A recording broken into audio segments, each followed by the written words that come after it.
Hey everyone, this is Harry from Hasper TV back with another match review video. Villa 2, Tottenham 0. Not much to say about this game, really. So Ange made a host of changes, which kind of was expected because we had the cup final on Wednesday. And it kind of was reflecting the performance. Albeit the first half, I felt like we were a lot better than in previous games that we've rested a lot of players. I think the main difference was because Son was playing. And Son has made a massive case, as you can see in the title, for him to play in the final. He was definitely the best player. I know we lost 2-0, but he definitely was our best player tonight. And he probably will, bearing in mind Kulusevski and Bergwijn and Maddison's injuries, he probably will start the final now. But I don't know, I think Ange's substitutions kind of put a bit of a spin on the fact that he might not play Son. Taking Son off either indicates that he's going to play him, but also because he doesn't really play that much football, so you kind of need to take him off anyway. And then Richarlison, Solanke, and Johnston came on for some a run out in the last 15 to 20 minutes, depending on who you're talking about. But the overall game, Villa deserved to beat us. 2 goals, and they could have scored a bit more. It was more than enough to beat us. And obviously, Villa are in the fight for Champions League too, but just in a different way, and they're 4th now. But of the youngsters, Moore went off an injury. He put him on the right, and I don't think Moore can play on the right. So his performance for me did not really surprise me about how bad it was, if that makes sense. And furthermore, you look at Odobert, he wasn't that great. The midfield for me, Gray and Sarr, it's not a good part of him putting Archie with him. And Gray for me, he's been playing in the central midfield where he's been craving for loads and loads of game time this season. And to be fair to him, he's been put anywhere and wants to play him at left back, right back, centre back even. And he's done a job. I use that in quotation marks. He's done a job, right? But in midfield, he's clearly not ready to play in the Premier League. And these past few games have kind of really reiterated my stance on that.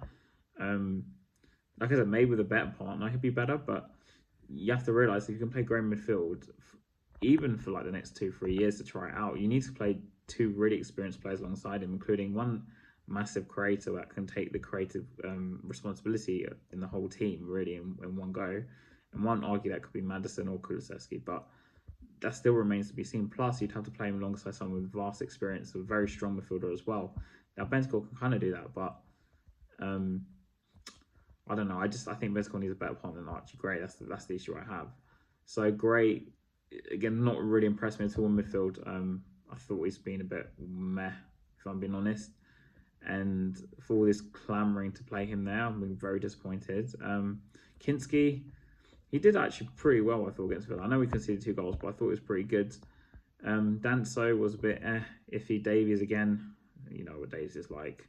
Spence, I don't know. I think, to me, when I watch him now, I think he's kind of lost hope of playing in the final and lost hope of being the first team side, let's say. And his performances have kind of dropped, but I think that's partly to do with he was our best player a few months ago, but then he gets dropped as soon as Porro comes back, so it's a bit unfair, in my opinion, at least. And then Reguilón, considering he hadn't played for ages, I thought he did all right, but again, he's someone who's been kind of shafted out the whole season pretty much and played in just the 3-4 games when we've had injuries or in this circumstance where we've had to rest players. But do these fringe players stand a chance playing in the final? Maybe 2 or 3 of them have a chance to impact the final.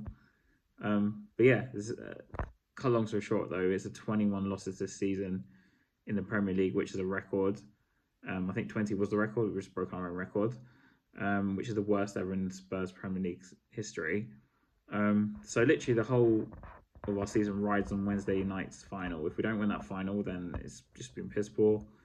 And to be honest, even if we win that final, it's good still on paper with cracks really about how bad we've been this season. I guess the same applies to United, but I think the difference with United is Amorim's only been there for 6 months, and Ange's been here for almost 2 years, almost 2 seasons. There'll be 2 seasons by the time that game finishes anyway. So yeah, can we win the final? Of course. We rested so many players now. We can't, and it had been United 3 times this season, but will the Villa game show indication of whether we're going to beat them or not? No. Like I said, we put pretty much a second team out. Anyways, come on, Spurs.